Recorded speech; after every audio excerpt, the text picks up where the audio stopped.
Muhammad penjahat kelamin. Nabi kok begitu?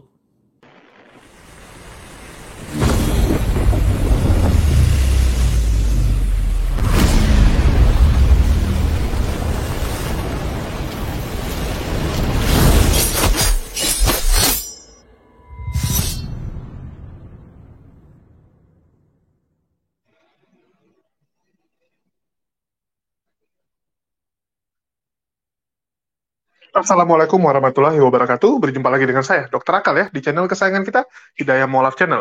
Channel yang mengedukasi dan menghibur. Channel di mana Oten datang untuk belajar, akan pintar, sedangkan Oten yang datang kejang-kejang, akan makan tak sedap, tidur pun tak bisa sleeping ya. Dan di kesempatan ini kita masih melanjutkan seri ya hasil sidang vonis KC 10 tahun, membuat Oten kejang-kejang, membuat Oten semua rohnya meronta-ronta. Tidak bisa terima, kami tidak bisa terima KC dihukum 10 tahun ya. KC bebaskan, KC adalah pahlawan kami, berikan kami kebebasan untuk menghujat. Kalau tanpa menghujat kami tidak bisa makan gitu kan. Jadi oten-oten berteriak karena mereka butuh untuk hujatan. Tapi mereka sebenarnya lupa. Kalau menghujat Islam itu gampang, maka donatur kalian akan berkurang. Kenapa? Kalau menghujat Islam itu nggak ada konsekuensinya, maka akan muncul 10.000, 100.000 penghujat baru. Sedangkan donaturnya ya cuman itu aja. Kita ambil contoh, donatur tetap dari para penghujat ada misalnya 2.000 orang. 2.000 orang ini sekarang mendanai kurang lebih 20 orang penghujat. Ya, 2.000 orang mendanai 20 orang penghujat. Jadi satu orang rata-rata didanai 100 orang penghujat lah kalau kita pukul bagi rata gitu ya. Jadi ada satu penghujat didanai oleh 100 orang donatur. Sedangkan kalau penghujat ini jadi gampang, semua orang boleh menghujat, ya, maka akan ada 25.000 penghujat baru misalnya. Ada 20.000 lah penghujat baru. Donaturnya cuma 2.000 coy.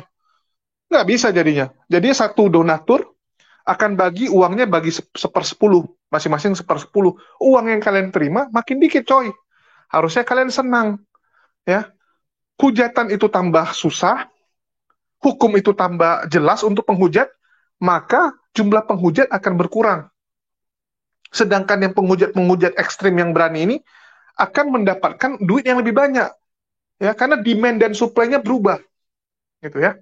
Penghujatnya berkurang, sedangkan kalian masih menghujat. Jadi misalnya kemarin itu ada 200 penghujat, ya, tadi kita sebut ada misalnya contoh 20 penghujat lah, ya, tadi kita sebut contoh ada 20 penghujat nih.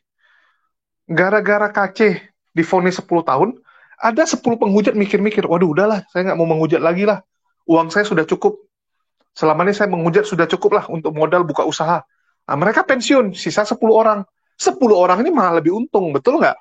Ya, karena 2.000 ini akan tetap mendanai kalian. Jadi 10 penghujat hilang, maka donatur dari 10 orang itu akan pindah ke kalian. Ya, donatur 10 itu akan pindah ke kalian, donatur kalian akan naik 2 kali lipat. Harusnya kalian senang.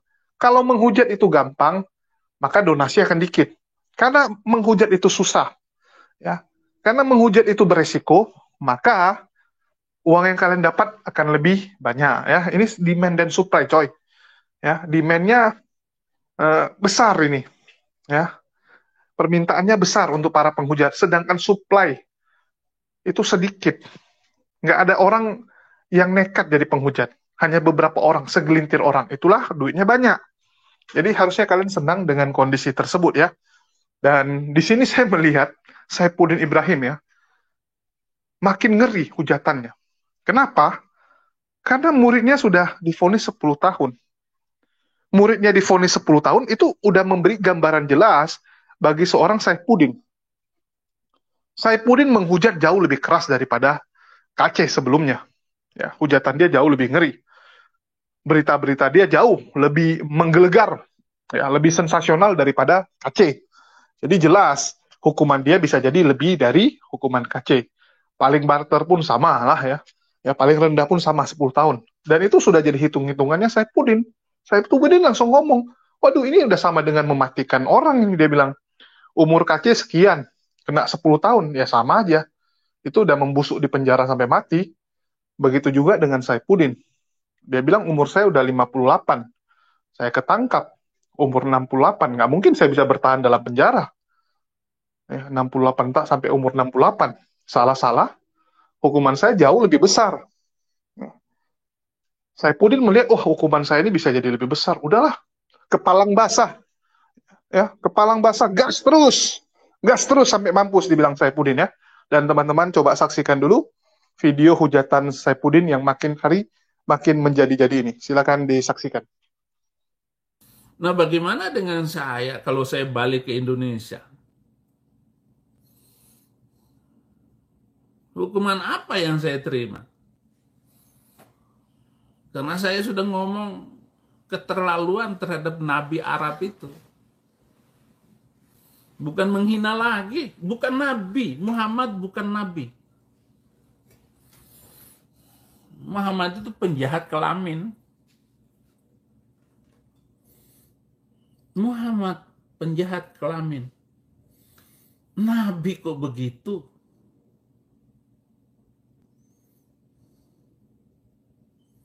Lihat itu. Di Semarang. Kiai yang dulu itu menikahi anak 12 tahun. Sekarang dia mengawini lagi perempuan umur 7 tahun. Karena Nabi Muhammad menikahi Aisyah umur 6 tahun, ditiduri sebagai suami istri umur 9 tahun. Kalau dia hidup sekarang ini, 20 tahun penjara untuk Muhammad. Muhammad 20 tahun penjara. Nah itu wajar. Karena dia merusak masa depan wanita. Apalagi di Amerika habis. Dihabisin. Dihabisin oleh hukum Amerika. Jadi Muhammad minimal 20 tahun penjara. Itu adalah hukuman vonis-vonis yang sudah dilakukan oleh banyak jaksa. Itu bagus karena dia cabulullah. Muhammad adalah cabulullah. Cabul atas nama Allah. Katanya mengawini Aisyah ini adalah perintah dari Allah. Jibril datang kepada saya untuk meminang anakmu. Abu Bakar kemudian bilang sama istrinya, Rasulullah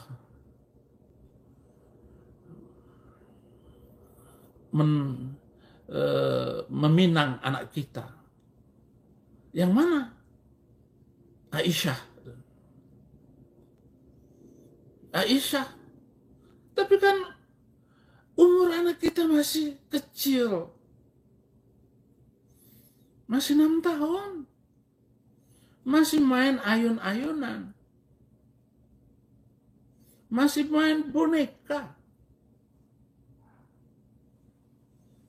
Dalam keadaan main ayun dan dia menggendong bonekanya itu Aisyah. Dijemput oleh mamanya untuk disandingkan dengan Muhammad.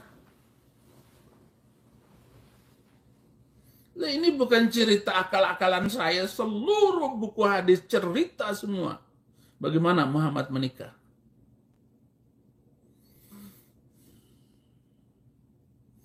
Karena saya sudah tahu dari kecil.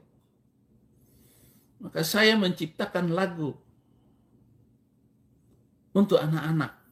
Supaya jangan anak-anak kita di Indonesia dikawini oleh Nabi dan pengikutnya di usia masih kecil. Lagunya apa?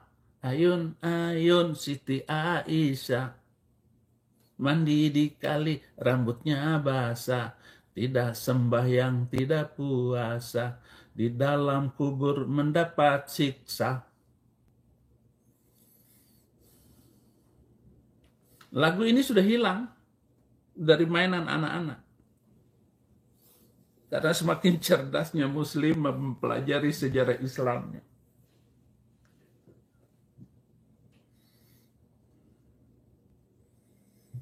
Ngeri apa yang dilakukan oleh Muhammad ini. Makanya dia 20 tahun penjara bagi Muhammad di Amerika. Lu kalau hidup lagi, kalau Muhammad hidup lagi, dan saya akan berdebat dengan dia. Syekh Puji di Semarang itu kawin lagi dengan anak umur 7 tahun. Pertanyaannya, apakah polisi akan menangkap itu Syekh Puji? Karena dia sudah menjalani hukuman karena mengawini istrinya yang dulu umur 12 tahun, sekarang anaknya sudah dua perempuan. Anaknya Syekh Puji itu. Karena kaya, duit banyak.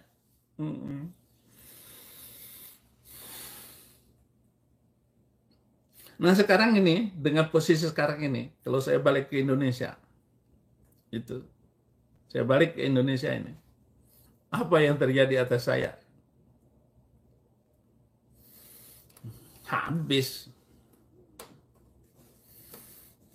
Karena kemarahan apa? Kenapa MKC itu ditangkap? Itu perintah wakil presiden. Sama dengan saya dulu, perintah dari Yusuf Kala, karena dia kalah debat. Makanya namanya Yusuf Kala, rasain lo. Sekaya apa sih kamu Yusuf Kala? Mati, kita sama-sama mati. Ya, Yusuf Kala mati, wakil presiden mati, Ma'ruf Amin mati, istrinya mati. Ya, teman-teman sudah melihat ya bagaimana hujatan Saifuddin kepada baginda Rasulullah makin luar biasa sadis ya. Saya malas komentari hujatannya, kalian yang nilai sendiri, karena ini memang makin kelewatan. Tapi saya cuma ngomong, kenapa Saifuddin nekat melakukan itu. Yang pertama, Saifuddin lihat udah kepalang basah. Dia ditangkap. Ya, dengan hujatan sekarang aja, kalau dia ditangkap, dia yakin dia akan tewas di penjara. Ya, dia sudah tahu, oh nggak mungkin saya akan selamat kalau sampai saya bisa di penjara. Ya, kalau saya sudah di penjara, di atas 10 tahun, saya nggak mungkin selamat. Jadi, 10 tahun penjara sama 100 tahun udah sama-sama mati kok. Ya, hitungannya kan kamu dapat penjara 10 tahun sama 100 tahun udah sama-sama membusuk di penjara. Ya, sama aja. Jadi sekalian aja gitu. Sekalian aja saya tambah gila aja gitu kan. Jadi hitungannya tuh sama kayak bandar narkoba. Jadi bandar sabu 1 kilo hukuman mati. Jadi bandar sabu 100 kilo sama-sama mati. Ya mending 100 kilo sekalian, lebih banyak untung. Ya, lebih banyak untung. Jadi Saifuddin melihat, wah udahlah sekalian aja hujat lebih ngeri. Supaya donatur makin senang. Ya, donatur makin akan lebih rajin lihat, wah kamu sudah semangat menghujat lebih ngeri. Ya udahlah saya tambahin. Kalau sebelumnya misalnya sebulan dikasih 20 juta ya, ada satu donatur setiap bulan ngasih 20 juta, dia lihat Saifuddin makin giat menghujat, udahlah saya tambahin nih. Biar makin semangat nih Udin. Semangat Udin, ya. Hujat terus Indonesia, hancurkan. Hancurkan Indonesia. Kami butuh Indonesia pecah gitu kan. Jadi Saifuddin melihat, udahlah gas aja gitu, udah kepalang basah coy. Sama. Kalau masuk 10 tahun pun nggak mungkin bisa lewat, Saifuddin bilang. Ini udah sama dengan membunuh. Ya, itu menurut Saifuddin. Jadi daripada 10 tahun saya di penjara, sekalian aja 100 tahun kalau gitu. Sekalian 100 tahun. Yang penting uang saya makin banyak. Pundi-pundi duit saya kencang. Itu yang ada di otak si Saifuddin. Sekalian aja. Jangan nanggung, karena yang nanggung ini nggak enak. Ya, kita tahu sesuatu yang tanggung-tanggung tuh kurang bagus, kurang enak. Jadi bagi Saifuddin, udahlah sekalian aja, ngapain lagi? Udah sama kok, udah terkenal, kepalang terkenal. Ya, sekalian aja saya ambil posisi sebagai penghujat nomor 1 sepanjang sejarah Indonesia. Sekalian saja saya langsung jadi seperti Abu Jahal dan Abu Lahab. Ya, kalau bisa saya ngalahin Abu Jahal gitu kan. Itu yang ada di otak Saifuddin. Sekalian aja jadi terkenal, biar saya ya masuk buku sejarah Indonesia. Pernah ada penghujat terbesar dalam sepanjang sejarah Indonesia, yaitu pendeta besar Saifuddin Ibrahim.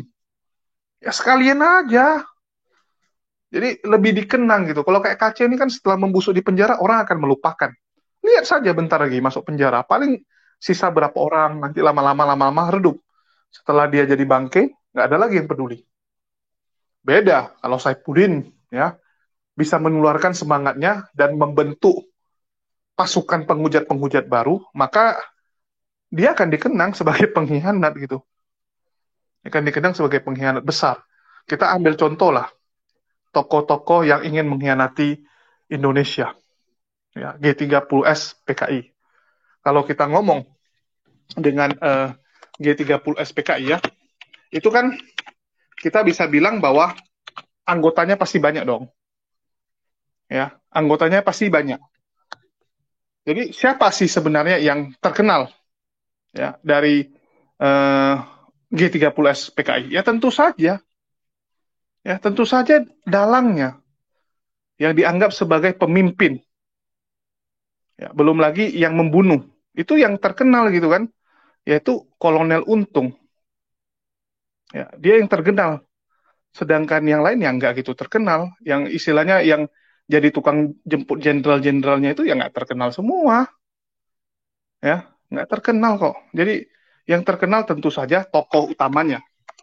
Ya, terus kayak contoh, setiap kejadian besar, contoh adalah siapa yang mendarat pertama kali di luar angkasa, di bulan.